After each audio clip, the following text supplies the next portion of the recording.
everyone. Hello friend, வணக்கம் எப்படி இருக்கீங்க? எல்லாரும் எப்படி இருக்கீங்க? Welcome back to our channel Pinky And Oliver. Happy Pongal எல்லாருக்குமே. Happy Pongal to everyone. So இன்னைக்கு பொங்கல். நாங்கள் இன்னைக்கு இந்த வீடியோ ஃபுல்லாக வந்து நாங்கள் எப்படி பொங்கலை செலிப்ரேட் பண்ணுறோம் அப்படின்றது தான் பார்ப்பீங்க. என்னென்ன குக் பண்ணுறோம், சாப்பிட்றது எல்லாமே பார்ப்பீங்க. ஸோ இந்த வீடியோவை மறக்காமல் ஃபுல்லாக பாருங்கள். என்னம்மா பண்ணுறேன் அம்மா? சாம்பார் வைக்க போகிறேன் ஃபஸ்ட்டு. உங்கள் வீட்டில் என்ன ஸ்பெஷல்னு சொல்லி கண்டிப்பாக கமெண்ட் செக்ஷனில் சொல்லுங்கள். எங்கள் வீட்டில் இன்றைக்கி என்ன ஸ்பெஷல்னா சக்கரை பொங்கல், வெண்பொங்கல், சாம்பார், தேங்காய் சட்னி, அதுக்கப்புறம் மெதுவடை.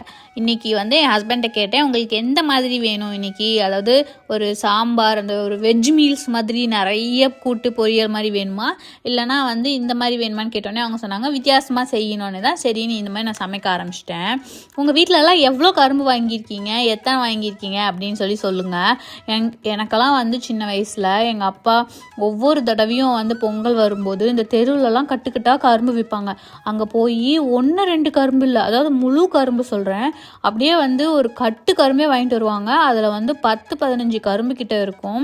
நாங்கள் எல்லாரும் சேர்ந்து கிட்டத்தட்ட ஒரு 2-3 நாளுக்குள்ளே நாங்கள் முடிச்சிருவோம். அப்புறம் திரும்பவும் போய் நாங்கள் வாங்குவோம். அவ்வளோ சூப்பராக இருக்கும். நாங்கள் உட்காந்து சாப்பாடே சாப்பிட மாட்டோம்னு வச்சுக்கோங்களேன், ஃபுல்லாக கரும்பே தான் சாப்பிட்டுட்ருப்போம். இன்றைக்கி நான் சமைச்சிட்டு இருக்கும்போதே என் ஹஸ்பண்ட்க்கு வந்து எங்கள் அப்பா கால் பண்ணி பொங்கல்னா என்ன, எதுக்கு கொண்டாடுறோம், எதனால் நம்ம வந்து இந்த பொங்கல் செய்கிறோம், அதெல்லாம் வந்து எங்கள் அப்பா அவங்களுக்கு சொல்லி கொடுத்துட்டு இருந்தாங்க. சாம்பாருக்கு வெஜிடபிள் கார்ட்ஸ் பண்ணலாமா? பண்ணலாமா? பண்ணுறோம். சாம்பாருக்கு வெஜிடபிள்ஸ் கட் பண்ணுறோம். நான் பொங்கல் வரும்போதெல்லாம் நான் என்ன ரொம்ப மிஸ் பண்ணுவேன்னு தெரியுமா?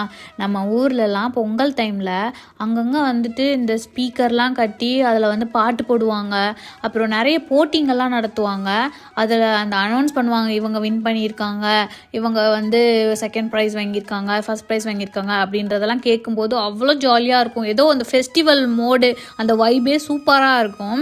அது மட்டும் இல்லாமல் பக்கத்து வீடு, தெருவில் எல்லா இதுலேயுமே வந்து ஃபஸ்ட்டு கோலப்பொட்டி வைப்பாங்க.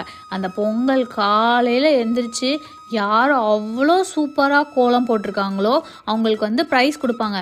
ப்ரைஸ் ஒன்றும் அவ்வளோ பெருசாக இருக்காது, ஆனால் அதுக்காகவே வந்து நிறைய பேர் அவ்வளோ பெரிய பெரிய கோலமாக போடுவாங்க. அந்த டைம்லலாம் வந்துட்டு நானும் என் தங்கச்சி எல்லாம் சேர்ந்து காலையில் 3 மணி 4 மணிக்கெலாம் எழுந்திரிச்சிப்போம். பெட்ஷீட்டை போத்திக்கிட்டு உட்காந்து நாங்கள் வந்து ஒரு பெரிய ரங்கோலி போடுவோம். பொங்கல் பானை, கரும்பு அதெல்லாம் டிசைன் போட்டு நாங்கள் போடுவோம்.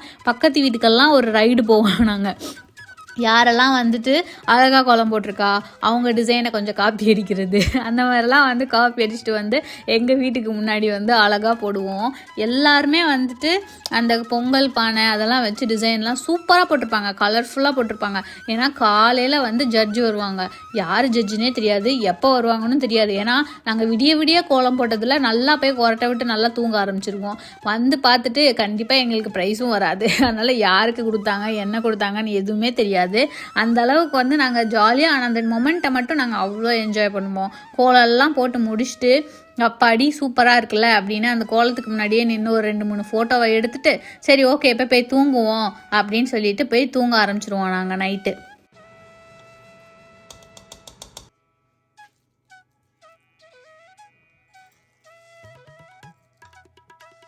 யார் ஊர்லலாம் வந்து இன்னமுமே நிறைய வந்து போட்டிங்கள்லாம் வைக்கிறாங்க பொங்கல் அப்போது அப்படின்னு சொல்லி வந்து கண்டிப்பாக கமெண்ட் செக்ஷனில் சொல்லுங்கள். நீங்கள் என்னென்ன போட்டியிலலாம் கலந்துப்பீங்க அப்படின்னு சொல்லுங்கள். நான் வந்து கடைசியாக எனக்கு என்ன ஞாபகம் இருக்குன்னா, நான் போலாண்டு வரத்துக்கு முன்னாடி ஒரு பொங்கல் அப்போது என் பக்கத்து வீட்டுக்காரவங்க ஒருத்தவங்க சொன்னாங்க, இந்த மாதிரி ஒரு ஸ்கூலில் கோலப்போட்டி வைக்கிறாங்க வரியா அப்படின்னு சொல்லி. ஏன்னா அந்த அம்மாவும் வந்துட்டு சூப்பராக கோலம் போடுவாங்க, அந்த கம்பி கோலம் அதெல்லாம். நான் வந்து ரங்கோலி அழகாக போடுவேன், அதனால் அவங்க வந்து என்னை கூப்பிட்டாங்க. சரிம்மா நானும் வரேன் அப்படின்னு சொல்லிட்டு போயிருந்தோம். கோலம்லாம் சூப்பராக போட்டிருந்தோம். ஏன்னா அங்கே ஒரு பெரிய கிரவுண்டு இருக்குமா அந்த ஸ்கூலில், அந்த கிரவுண்டில் தான் ஒவ்வொருத்தவங்களுக்கும் பாக்ஸ் போட்டு அதில் வந்து நாங்கள் போட்டிருந்தோம். நான் வந்து கிட்டத்தட்ட ஒரு 800 ரூபா என்னமோ நான் வின் பண்ணேன் அந்த டைமில் அந்த கோலம் போட்டதுக்கு. ஆனால் ஜாலியாக இருந்தது அந்த மொமெண்ட்டே வந்து நான் ரொம்ப என்ஜாய் பண்ணேன். இதெல்லாம் வந்து ஒரு நல்ல ஒரு மெமரிஸாக வந்து இன்னுமே என் மைண்டுக்குள்ளே இருக்குது.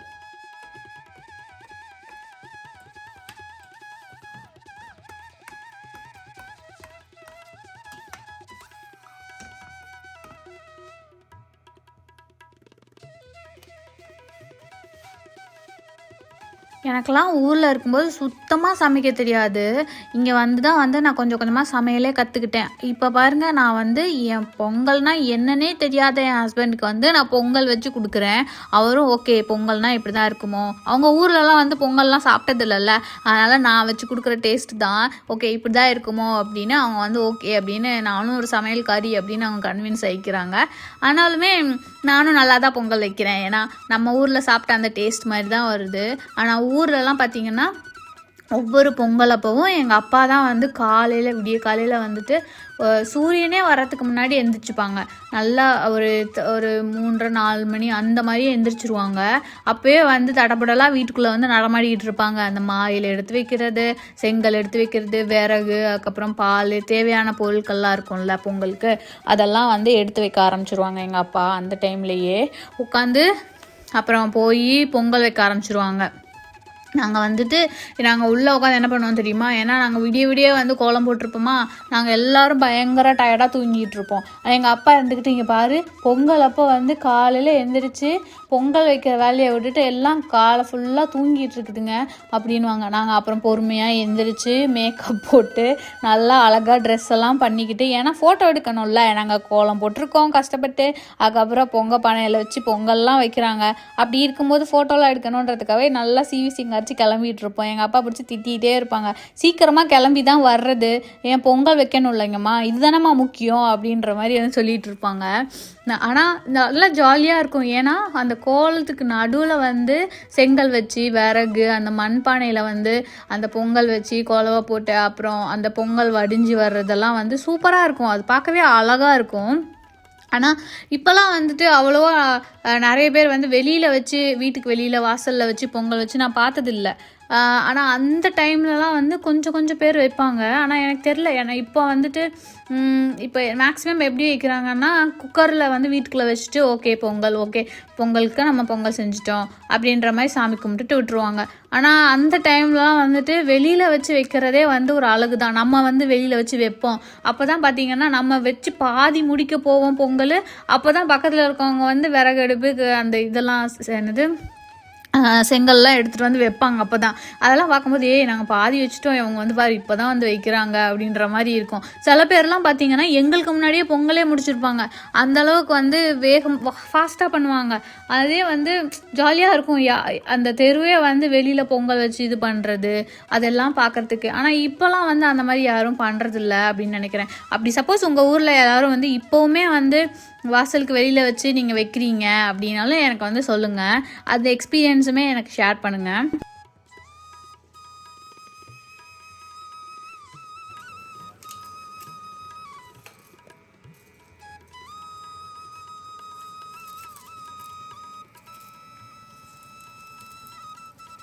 அது மட்டும் இல்லாமல் காலேஜ்லலாம் வந்து பொங்கல் செலிப்ரேஷன்லாம் சூப்பராக இருக்கும்ல.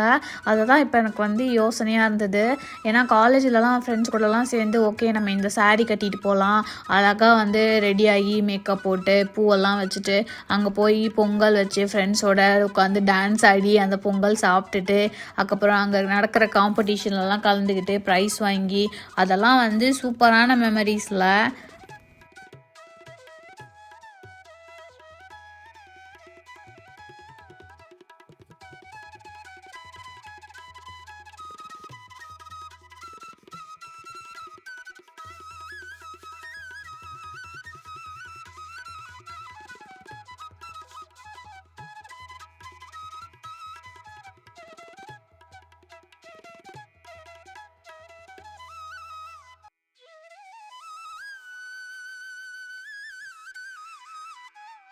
இங்கே போலாண்டில் வந்துட்டு இந்த தமிழ் சங்கம் கம்யூனிட்டி அப்படின்னு சொல்லியிருக்காங்க. அதாவது இங்கே உள்ள தமிழ் பீப்புள் எல்லாரும் ஒரு கம்யூனிட்டியாக இருப்பாங்க.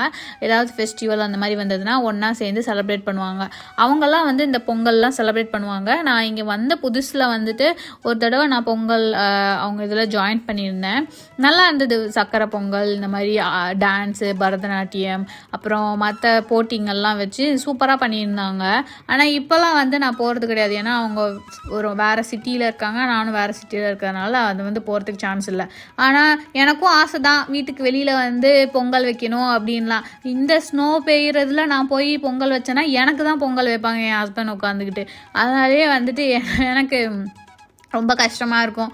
சரி ஓகே, நம்ம வந்து எனக்கா ஒரு நாள் நம்ம பொங்கல் அப்போ அந்த பிளான் பண்ணி நம்ம வந்து இந்தியாவுக்கு போய்க்கலாம். அப்போ ஹஸ்பண்ட்க்கு வந்துட்டு அந்த பொங்கலோட ஃபெஸ்டிவல் அதெல்லாம் வந்து அவங்க என்ஜாய் பண்ணுற மாதிரி இருக்கும்ல. அவங்க இந்த மாதிரி ஃபெஸ்டிவல் டைம்லலாம் வந்து இந்தியாவுக்கு வந்தது கிடையாது. அதனால் ஒரு தடவை ஃபெஸ்டிவல் டைம் போல் அவங்கள வந்து கூட்டிகிட்டு வந்து எப்படி இருக்கும் அந்த ஃபெஸ்டிவல். ஏன்னா பொங்கல் டைமில் தானே வந்துட்டு நமக்கு எல்லாருக்குமே ஒரு கிட்டத்தட்ட ஒரு 4 to 5 நாள் லீவ் கிடைக்குமா. அந்த இது ஜாலியாக இருக்கும்ல, எல்லாருக்குமே லீவ் கிடைக்கும். அந்த போட்டிங்க அப்புறம் அதெல்லாம் அவங்களுக்கு வந்து கல்ச்சரே வந்து எக்ஸ்பீரியன்ஸ் பண்ணுற மாதிரி இருக்கும்ல. அதை தான் வந்து நான் பிளான் பண்ணி வச்சுருக்கேன்.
இந்த வீடியோ உங்களுக்கு பிடிச்சிருந்தது அப்படின்னா லைக் பண்ணுங்கள், ஷேர் பண்ணுங்கள், சப்ஸ்கிரைப் பண்ணிக்கோங்க.